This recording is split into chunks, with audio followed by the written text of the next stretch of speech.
xeerka caafimaadka Soomaaliland xeerkan waa tallaabo muhiim ah oo wax looga qabanayo caqabadaha badan ee haysta nidaamka caafimaad iyo hagaajinta daryeelka caafimaad ee dhammaan muwaadiniinta Soomaaliland.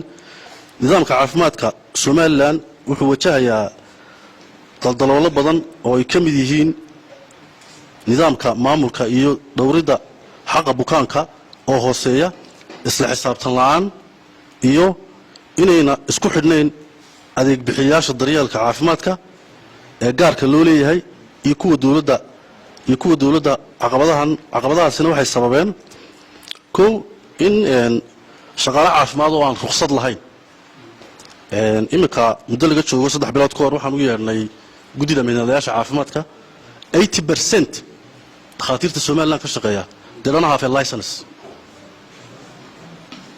maaha waxaan anigu sheegayo waxaan noo xaqiijiyay gudoomiyaha guddida mihnadayaasha caafimaadka.